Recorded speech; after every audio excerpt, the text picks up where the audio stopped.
arterial sistémica. En primera instancia, voy a dar lectura al concepto de la hipertensión. ¿Qué es la hipertensión? Es el aumento sostenido de la presión arterial sistólica o diastólica y lo más frecuente de ambas, sistólica y diastólica, por encima de los valores considerados normales. En primera instancia voy a hablar de la parte de aumento sostenido. Muchos pacientes que vienen a la consulta, sobre todo por primera vez, y uno les toma la presión arterial y encuentra que están por encima de los valores considerados normales, mucha gente ya los diagnostica de entrada y dice, bueno, este paciente tiene presión arterial elevada y le vamos a dar tales medidas terapéuticas. Y eso es un error que no lo debemos cometer. Si queremos o pretendemos hacer el diagnóstico de hipertensión arterial en un paciente, en primera consulta, primero debemos tomarle la presión arterial mínimo en 3 oportunidades diferentes. ¿Ya? Mínimo. 3 oportunidades diferentes. Y no con una sola presión. Salvo que estemos frente a lo que le llamamos crisis hipertensiva. En esos casos sí, con la primera toma ya podemos hacer el diagnóstico. Pero si no es una crisis hipertensiva, entonces tenemos que tomar esa presión mínimo 3 veces y en momentos diferentes para estar seguros de que esa presión arterial es crónica. Bueno, ahora tocamos otro punto donde dice por encima de los valores considerados normales. Pues ahí viene una pregunta, ¿cuáles son los valores considerados normales? Eso lo vamos a avanzar en próximas diapositivas, de dónde salen estos valores considerados normales. Y de paso, ¿qué son las crisis hipertensivas?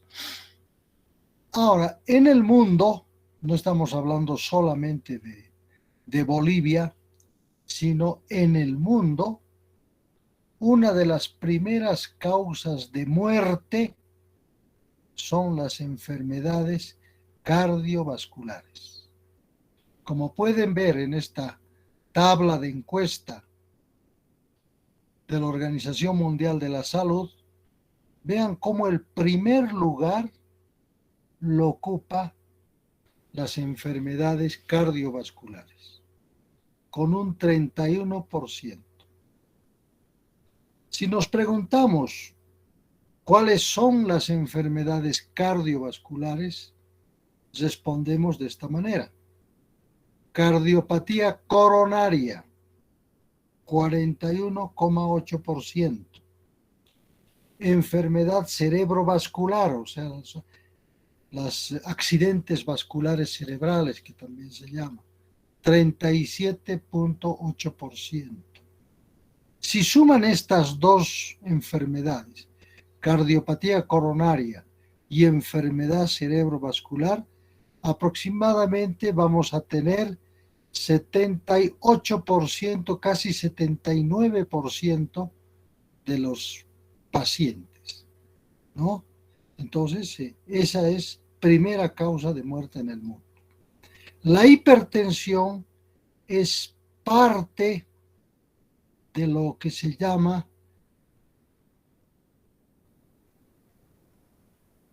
los factores de riesgo cardiovascular. Entonces, entre los factores de riesgo cardiovascular está la hipertensión arterial sistémica. Y para otras causas de, de enfermedad cardiovascular están, aparte de la cardiopatía coronaria y enfermedad cerebrovascular, están las arteriopatías periféricas, ¿no? Como ser la claudicación intermitente, por ejemplo, ¿no?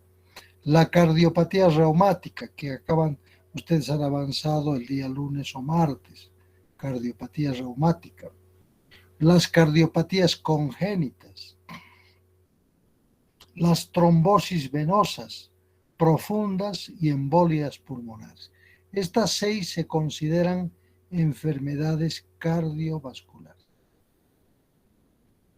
Ahora, ¿de qué? ¿Cuáles son los factores determinantes de la presión arterial?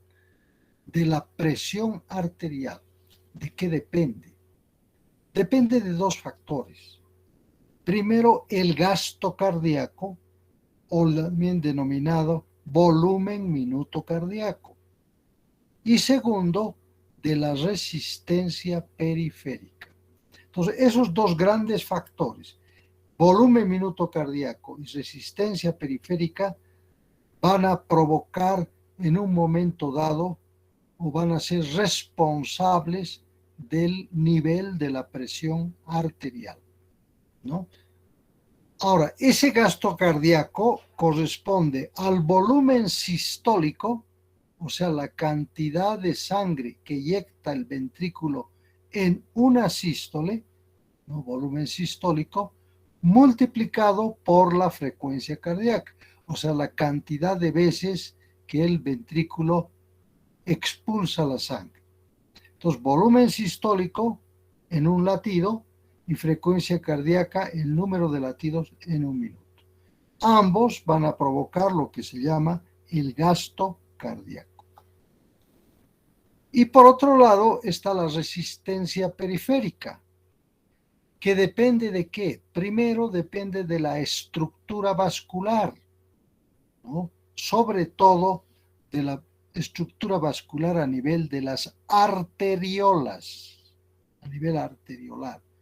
Se ha visto que hay pacientes que tienen arteriolas con gran capa muscular o bien tienen un tejido subendotelial aumentado. Entonces está cambiando la estructura del vaso sanguíneo. Y por otro lado, depende de la función vascular. Es decir, esa función vascular puede ser de vasoconstricción, vasodilatación o una función intermedia entre las dos. Entonces, la resistencia periférica depende, por un lado, de la estructura del vaso sanguíneo, en este caso de las arteriolas, y por otro lado, del estado de la función vascular. Entonces, hay que tomar en cuenta, cuando nosotros hablamos de aumento de la presión arterial, inmediatamente tenemos que pensar, 1, ¿estará el gasto cardíaco elevado? Y si está elevado el gasto cardíaco, ¿está elevado el volumen sistólico o está elevado la frecuencia cardíaca? Lo más frecuente es que la frecuencia cardíaca esté aumentada, por ejemplo, en la fiebre o cuando uno hace esfuerzo físico, aumenta la frecuencia cardíaca y aumenta el gasto cardíaco. O bien, ¿será que la resistencia periférica está alterada? ¿Será que hay un problema crónico, ¿no? Como ser una colagenopatía que está provocando alteraciones en la pared vascular? O bien será que esa función vascular, ahí está una función sistólica incrementada provocando una reducción del lumen vascular. Entonces, eso es lo que hay que investigar. Ahora, habíamos dicho dependiente aumento de la presión arterial por encima de los valores considerados normales. ¿De dónde salen estos valores considerados normales? Se han hecho estudios de tipo epidemiológico, sobre todo en los Estados Unidos. Hay un pueblo donde se ha estudiado bastante este aspecto, que es el pueblo de Framingham. Han debido escuchar ustedes. Framingham era un pueblo de alrededor de 6.500 habitantes, a quienes se les ha hecho un examen clínico completo casi durante alrededor de 25 a 30 años. Se ha hecho un seguimiento para ver qué pasa. Y en este caso específico, qué sucede con la presión arterial. Y se ha visto que a partir de los 50 años, las personas que eran previamente normotensas, a partir de los 55 años, empieza a aumentar la presión arterial. ¿Ya? Y aparecen además síntomas y signos de enfermedad cardiovascular, con una presión por encima de 115/75. 115 para la sistólica y 75 para la diastólica. ¿Ya? Y estos valores, cuando se dobla la presión sistólica o aumenta al doble la presión diastólica, ¿no? Aumenta en 20 milímetros la sistólica o en 10 milímetros la diastólica, incrementa las enfermedades cardiovasculares. Se dobla el valor de las enfermedades cardiovasculares. Por esa razón, se ha dicho que el límite estaría entre 115/75, que se redondea a 120/80. De ahí sale ese valor. ¿Cuál es la prevalencia de la hipertensión arterial? En los Estados Unidos, la prevalencia está alrededor del 30%. O sea, de cada 100 personas por encima de los 18 años, tienen hipertensión arterial. De cada 100, 30%, 30 tienen hipertensión arterial. Y a su vez hay una pequeña división, raza blanca y raza negra. La raza blanca tiene menos prevalencia que la raza negra. Raza blanca 28.7 y raza negra 33.5. Entonces aquí ya se evidencia que la raza negra es más susceptible de tener hipertensión arterial comparada con la raza blanca, ¿no? Y el promedio va a estar alrededor de 30%. En Latinoamérica, todos los países han mandado referencia sobre la hipertensión arterial. Y el promedio general sale que el 20% de las personas son hipertensas. Y en Europa, en el otro continente, el 25% tienen hipertensión arterial. ¿Ya? Entonces tenemos Estados Unidos 30, Latinoamérica 20, Europa 25. Esta es la prevalencia de la hipertensión en Latinoamérica. Ahí tenemos la mayoría de los países, como será Argentina, Brasil, Chile, Ecuador, México, Paraguay, Perú, Uruguay, Venezuela y Bolivia. Entonces, aquí ustedes pueden hacer un análisis de cuál es el país que tiene más hipertensos. Y ahí uno va viendo que el mayor número es en Uruguay, 33%. Y los menos hipertensos están en Bolivia, con 17%. ¿Ya? Si nosotros con esos valores hiciéramos cálculos epidemiológicos, en Bolivia tenemos alrededor de 11 millones de personas. Mayores de 18 años son 7 millones, que son los que votamos en las elecciones. 7 millones. Y si la prevalencia en Bolivia es del 17%, pues tenemos un total de hipertensos de 1.800.000. Ahora, si cada paciente tomara un medicamento, una pastilla por día, en Bolivia se consumirían alrededor de 1.800.000 pastillas. Harto, es una buena cantidad para nuestro país. Y ganancia, por supuesto, para las empresas farmacéuticas, ¿no? Aquí se hizo otro estudio en los Estados Unidos que salió publicado en la revista JAMA, Journal American, donde se toma en cuenta, por un lado, la edad, 3 grupos etarios. Primer grupo entre 18 y 39, segundo grupo de 40 a 59 y tercer grupo mayores de 60 años, tanto en varones como en mujeres. En general, vean ustedes, el comportamiento es muy parecido, no es igual, pero es muy parecido.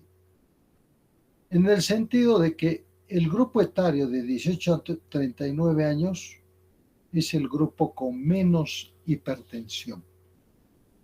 Aumenta en 40 a 59 años y es mucho mayor la hipertensión en mayores de 60 años. Y además dividido de acuerdo a la población. Una es en celeste, la raza blanca no hispana, en oscuro, la raza negra no hispánica o africana, y la blanca, acá, columna blanca, es la raza México-americana.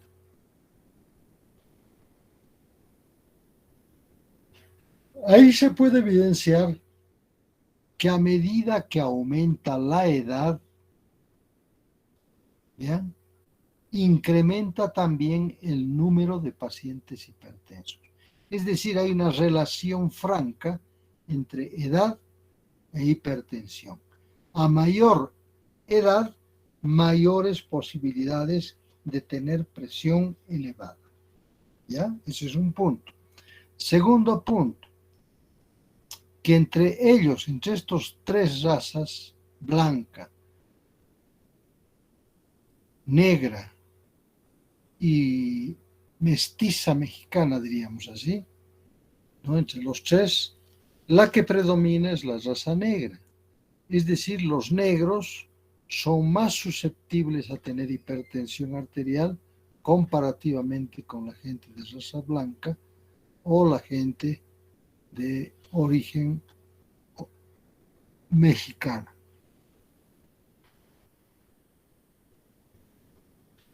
Eso en cuanto a la prevalencia.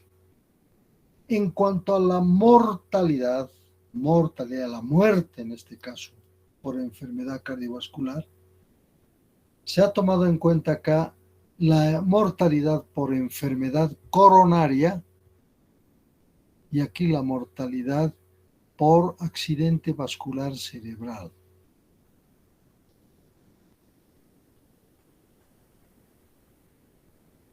Si analizamos la mortalidad por enfermedad coronaria, vemos pues que a medida que la presión incrementa, la presión sistólica, también automáticamente incrementa la mortalidad en los diferentes grupos etarios. O sea, hay una relación entre presión sistólica y la mortalidad por enfermedad coronaria. ¿Ya? Este es el número de muertes. Entonces, esto nos interesa saber que hay una relación franca entre mortalidad y presión sistólica. Ocurre de una manera similar con la mortalidad por accidente vascular cerebral. Franca relación entre la presión sistólica, ¿no?, con la mortalidad. Entonces hay una relación franca entre mortalidad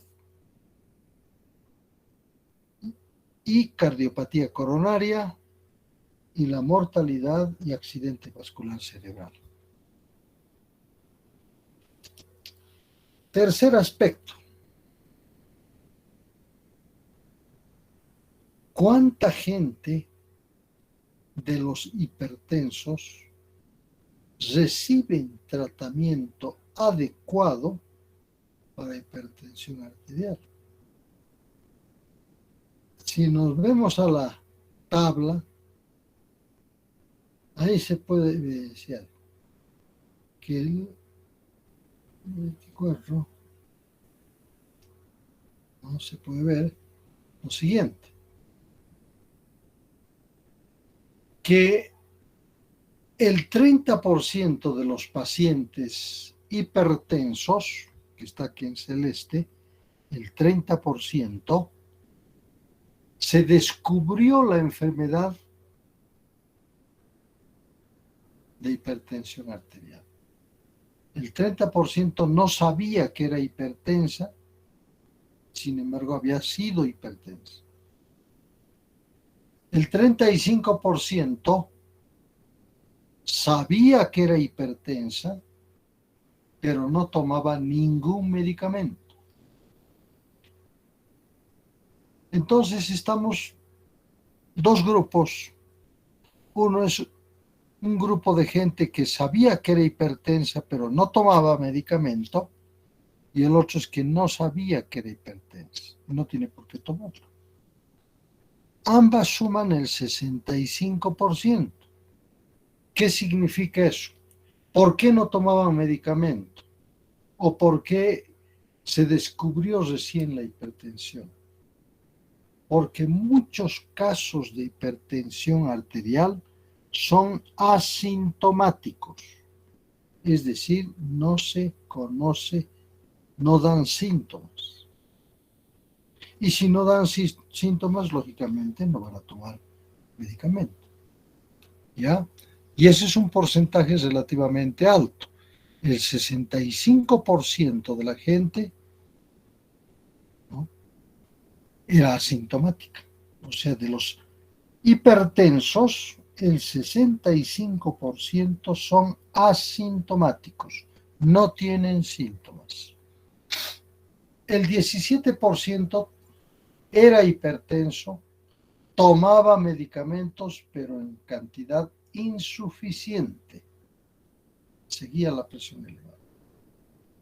Y el otro 17% le subió la presión arterial y a los pocos minutos empieza a subir la presión arterial.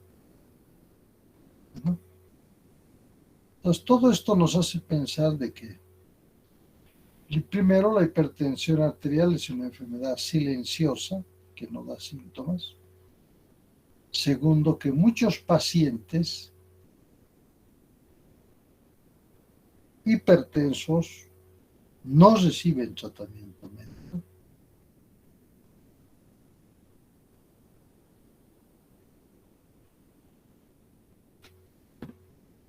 Seguimos. Ahora, ¿cómo se clasifica la hipertensión arterial?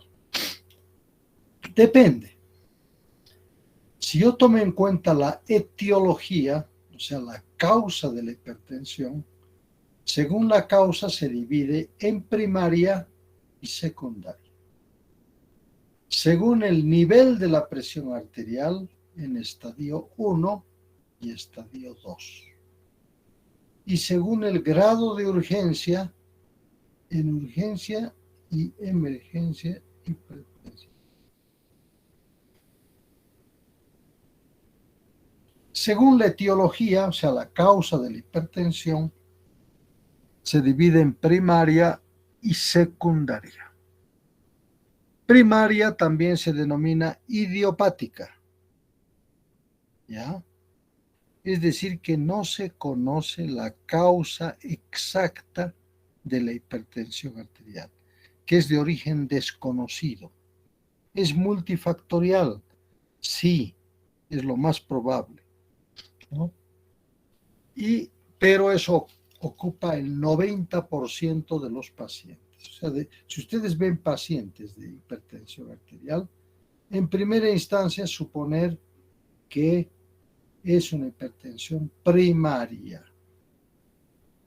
En cambio, las de secundaria son los que no tienen presión elevada. Entre las causas secundarias de hipertensión arterial, causas secundarias, están problemas de los riñones, como la glomerulonefritis aguda y crónica, la nefropatía diabética, el riñón poliquístico, la estenosis de la arteria renal, entre los más frecuentes.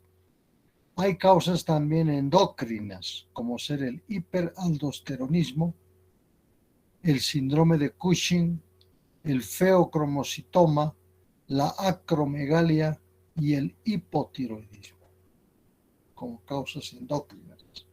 Entre las vasculares están la coartación de la aorta. 5. Otras dolencias que pueden provocar hipertensión, como ser la apnea del sueño, el embarazo, la inducción por drogas, uso de ciclosporina,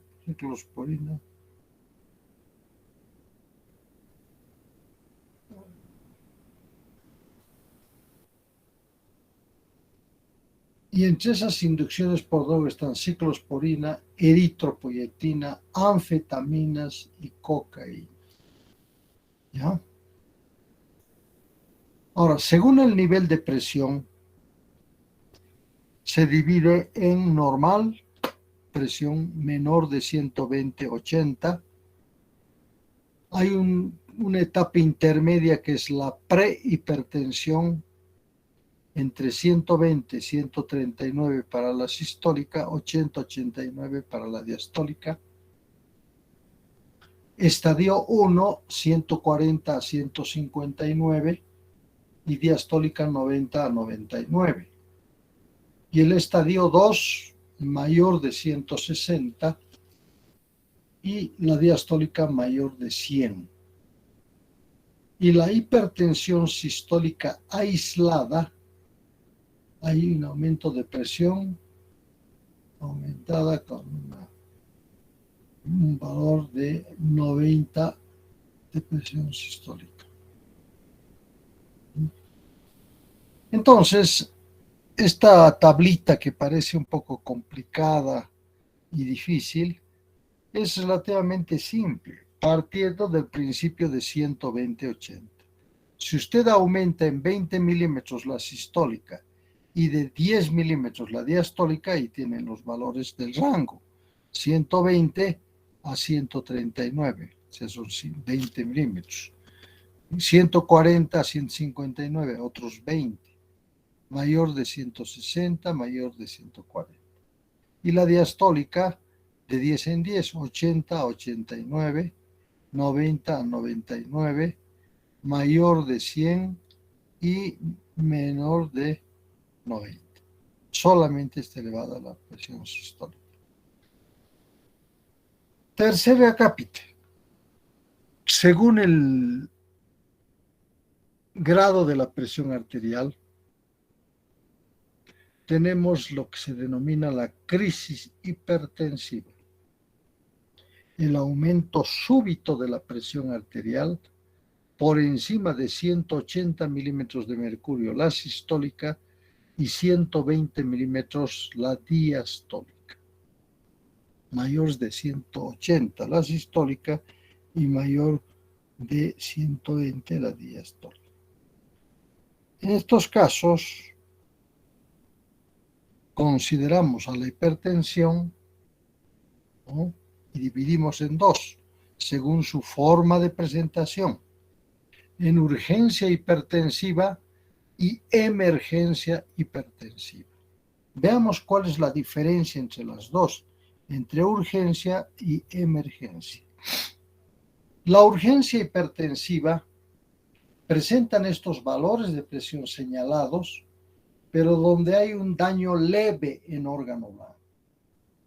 El órgano blanco, ustedes saben, son el cerebro, el corazón, los riñones y los vasos periféricos, ¿no?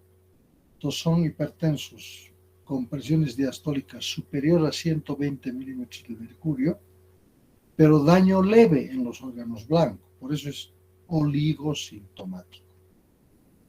Eso se presenta en los preoperatorios y en el posoperatorio. O bien se presenta en la sístole y en la diástole. Otro paciente considerado como urgencia hipertensiva es el paciente oligosintomático. Pues, si ustedes lo ven en la consulta, tiene valores elevados, ¿no?, mayores de 120, 180 la sistólica y 120 la diastólica, y están relativamente tranquilos, relativamente, ¿no?, asintomáticos. En el preoperatorio y en el posoperatorio, entonces, se ha descubierto que hay pacientes que tienen crisis hipertensiva antes de operarse y también después de operarse, en quemados, en el efecto de rebote por retiro de medicamentos, ¿sí?, y en pacientes americanos.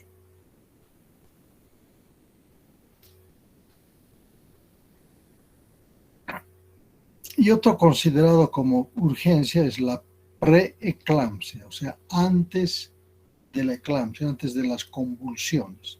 Ahí tienen alteraciones en el examen de orina, ¿no?, con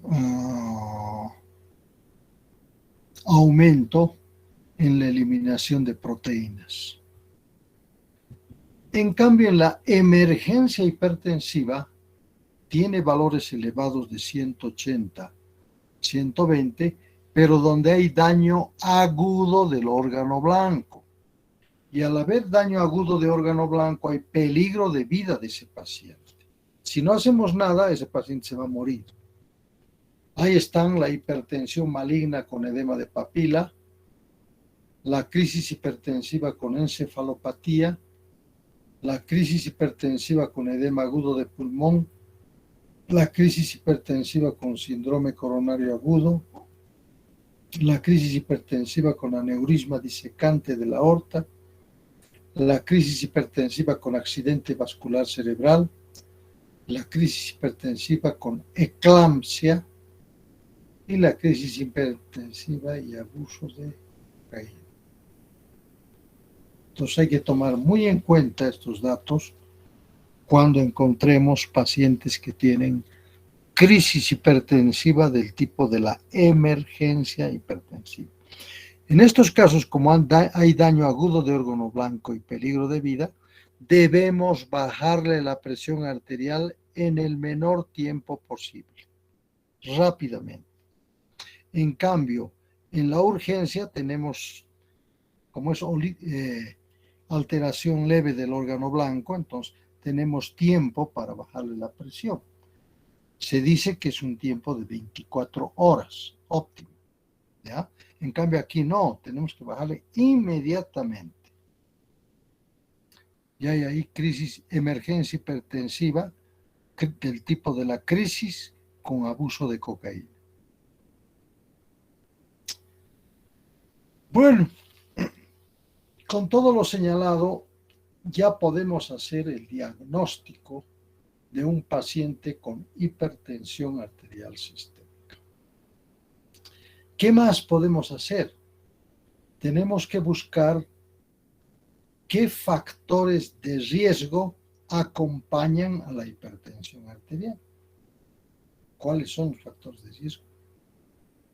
Segundo, sabemos que es una enfermedad en su gran mayoría asintomática, pero eso no significa que no se esté produciendo daño en órgano blanco, es decir, a nivel de cardiopatía, o a nivel de nefropatía, o a nivel de accidente vascular cerebral. Cada uno debe tener su valor de presión, que nosotros no lo encontramos, ¿no? Búsqueda de daño en órganos blancos. Vamos a buscar daño a nivel cerebral, a nivel cardíaco, a nivel renal y a nivel de arterias periféricas. Y tercer punto es investigar causas secundarias de hipertensión, sobre todo en los pacientes jóvenes hipertensos. Hay que buscar causas secundarias de hipertensión.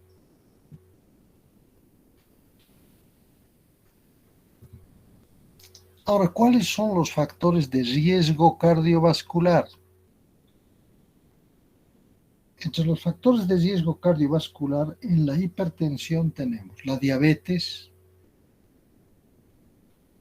la obesidad, la hipertensión, la dislipidemia, la edad,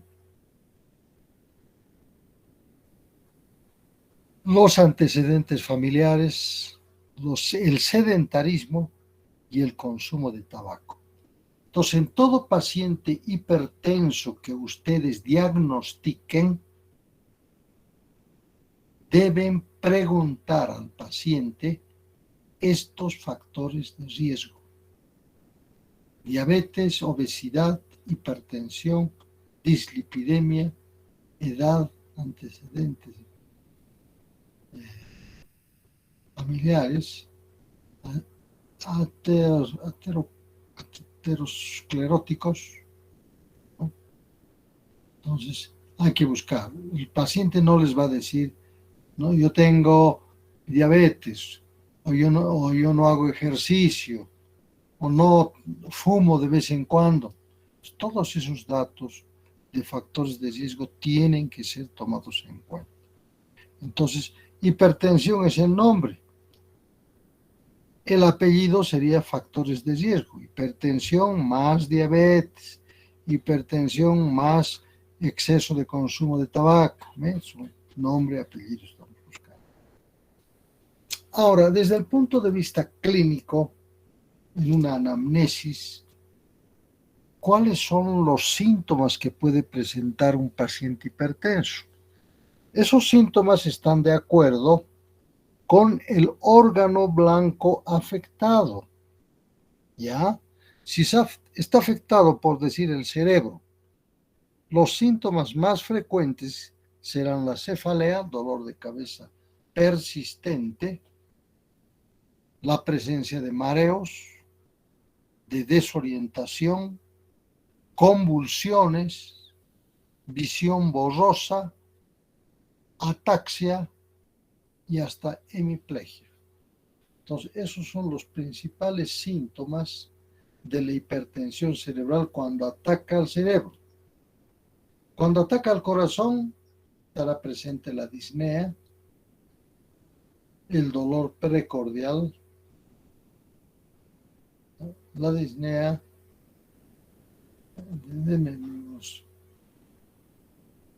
la disnea en diferentes grados. Bueno, otro órgano afectado son los riñones, entre los cuales los síntomas son una nicturia, o sea, orinan varias veces en la noche, polaquiuria, tienen molestias en el momento de orinar, o la hematuria, el color de la orina oscuro, ¿no? Entonces, eso tienen que consultar, por supuesto, para hacer el diagnóstico. Y examinando retinas, incluso se puede decir, tienen análisis de retinas. Pero en esos casos sospechamos problema de afectación renal.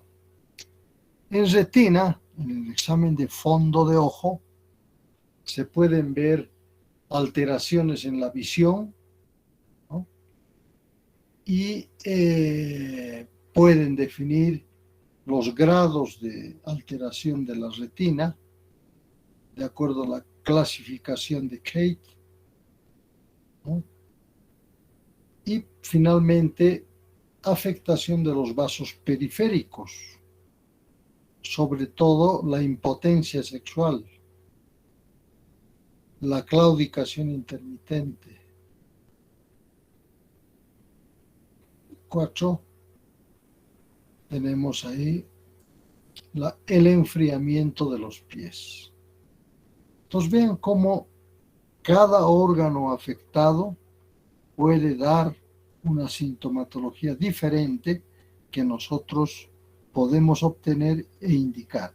Hipertensión arterial como diagnóstico inicial. Segundo, podemos decir con qué factores de riesgo tiene.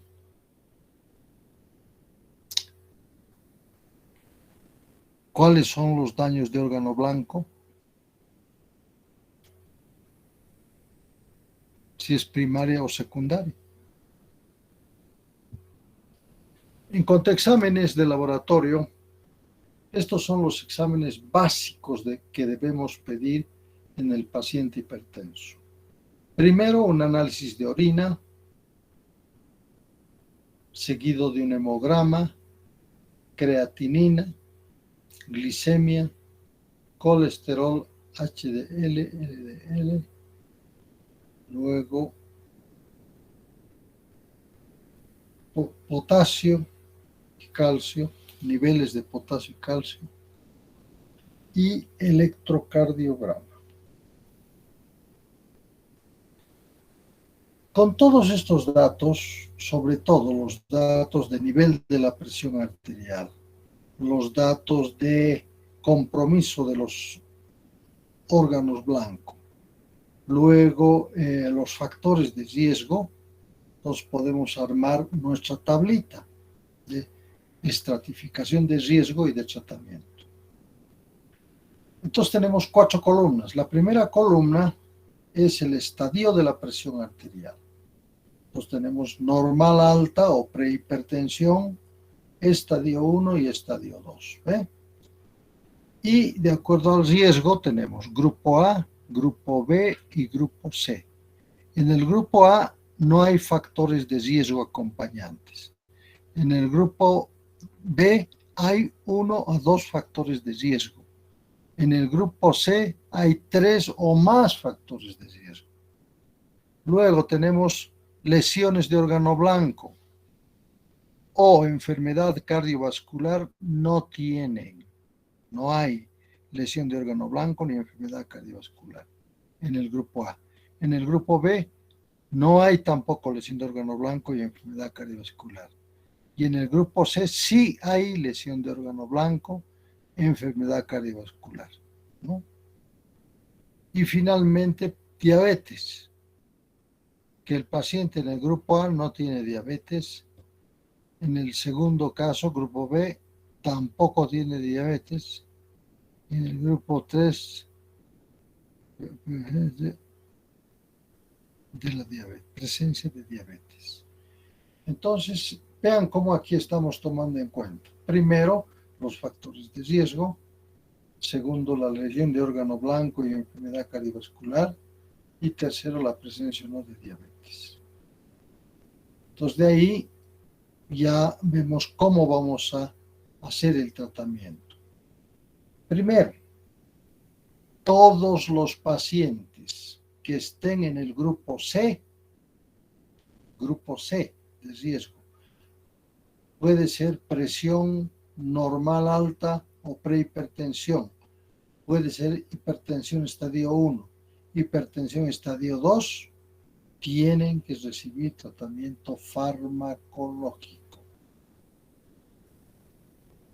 Ahora, los pacientes que están en estadio 2, por encima de 160, la sistólica, deben recibir tratamiento farmacológico.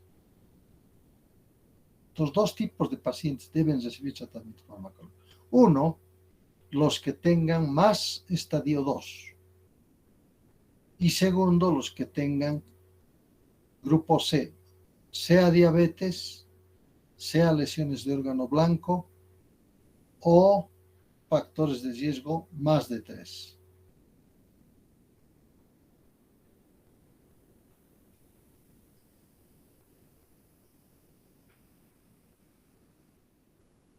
Ahora, todos los pacientes hipertensos, todos, absolutamente, cualquiera que sea el nivel de presión, deben recibir modificaciones de estilos de vida. Tiene que ser modificar sus estilos de vida, modificarlos, ¿no? Por ejemplo, ¿cuáles van a ser las modificaciones de estilos de vida? Primero, reducción de peso. Llevar a un índice de masa corporal de 18 a 25. Segundo, dieta saludable, rica en frutas, rica en vegetales, pobre en grasas. Tercero, reducción de la sal a menos de 5 gramos por día. 4, actividad física, 30 minutos de ejercicio 5 veces a la semana, de lunes a viernes. Y el consumo de alcohol por día de 750 mililitros de cerveza, una botella, o media botella de vino, o una medida de whisky. Entonces, se puede consumir alcohol, pero bien controlado. Bueno, y esta es la efectividad de esas medidas. ¿Cuál es la de mayor efectividad? Por ejemplo, la reducción de peso, la dieta saludable, la actividad física, ¿no? Son los que mejores efectos tienen. Ahora, en cuanto al tratamiento farmacológico, ¿cuál es nuestro objetivo? Bajar la presión arterial y mantenerla. ¿Ya? Bajarla primero y luego mantenerla. Si la presión arterial deseada no se alcanza al mes, ojo, al mes de iniciado el tratamiento, recién incrementamos la dosis del medicamento o bien añadimos un segundo medicamento. No hay que hacer al día siguiente o a la semana. Hay que esperar con calma un mes. Y de acuerdo a cómo se comporta, pues aumentaremos la dosis o añadiremos un segundo medicamento. Nosotros en pacientes que tienen hipertensión de grado 1, que se llama, ¿no?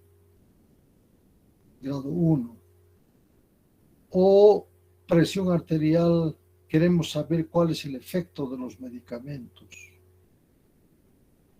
Entonces tenemos varios tipos de pacientes. Se le hace un estudio Holter. Se denomina MAPA o monitoreo ambulatorio de la presión arterial. Con eso podemos ver cómo se comporta la presión arterial, en este caso con un rango de 140 a 90. Aquí está bien, no hay problema. Aquí durante el sueño y aquí al inicio de la mañana donde uno se alista para ir a trabajar, ¿no? Y de acuerdo a estas variaciones podemos definir a qué hora debe tomar el paciente el medicamento, ¿no? Si por ejemplo aquí yo tengo esta curva y aquí hay una elevación de presión entre las 9 de la mañana y las 12, entonces tengo que proteger esos horarios y le daré pues a las 8 o 7 de la mañana el medicamento para evitar esta elevación de presión.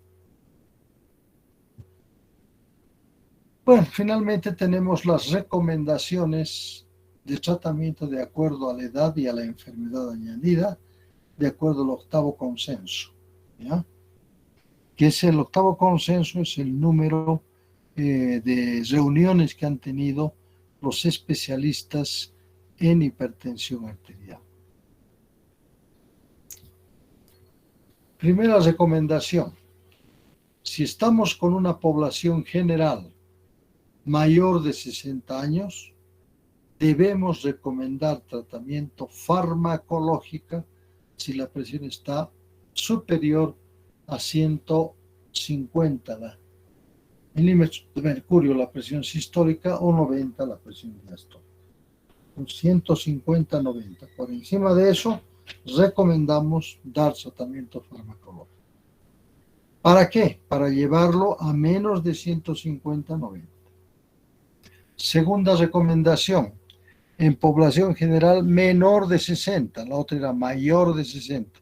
Iniciar tratamiento farmacológico si la presión está por encima de 140-90, para llevarlo a menos de 140-90.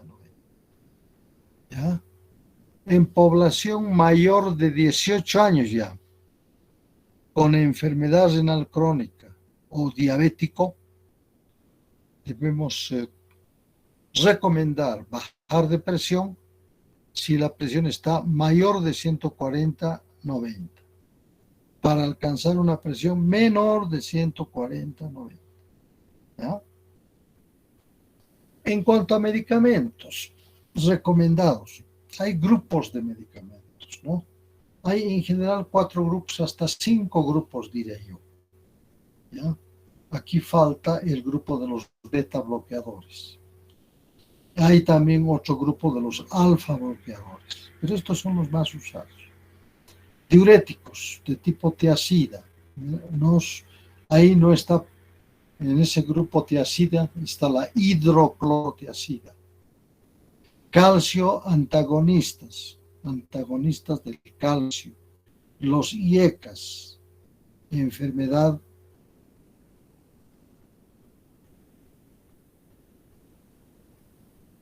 que son los inhibidores de la enzima convertidora,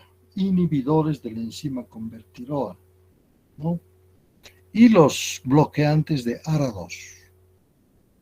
Son los 4 tipos de medicamentos. Ahora, la población general afroamericana, o sea, los negritos, en otras palabras, incluyendo los que tienen diabetes, el tratamiento debe incluir diurético de tipo tiazida o calcio antagonista. Diurética de tipo tiazida, diurético tipo tiazida, como ser la hidroclorotiazida de 50 miligramos, ¿no? Podemos dar 25 miligramos. O bien podemos usar en los negritos calcio antagonistas del calcio. Eso en primera instancia.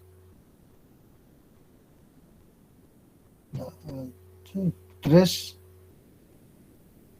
Esta es población afroamericana, los negritos. En población general mayor de 18 años con enfermedad renal o crónica, ¿no? Mayores de 18 años, el tratamiento debe incluir IECAS o ARA2 preferencialmente. Entonces, en pacientes jóvenes, ¿no? Mayores de 18 años, preferencialmente debemos dar IECAS, enzima convertidora del adulto, IECAS o ARA2. Y en el embarazo,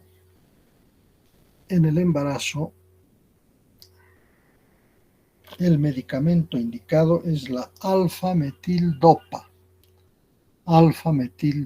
en el embarazo. Y como opcionales, si es que no conseguimos la alfa-metildopa o está escaso, ¿no? Podemos utilizar nifedipino de acción lenta, acción retardada, labetalol o hidralazina, ¿no? Pero los contraindicados no se deben usar son los IECAS y los ARA2.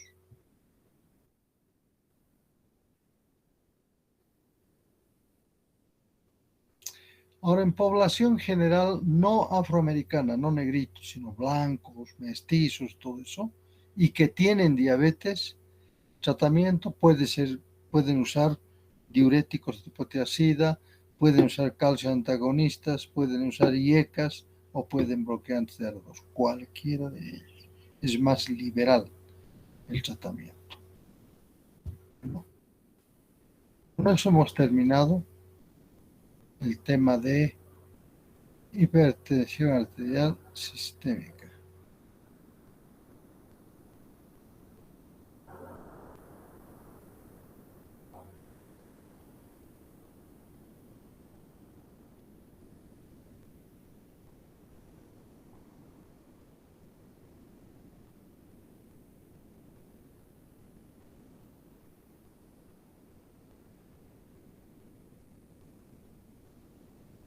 Muy bien, muchas gracias por su atención.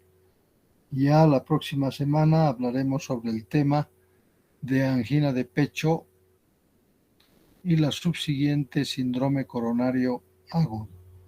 Voy a dejar de compartir pantalla.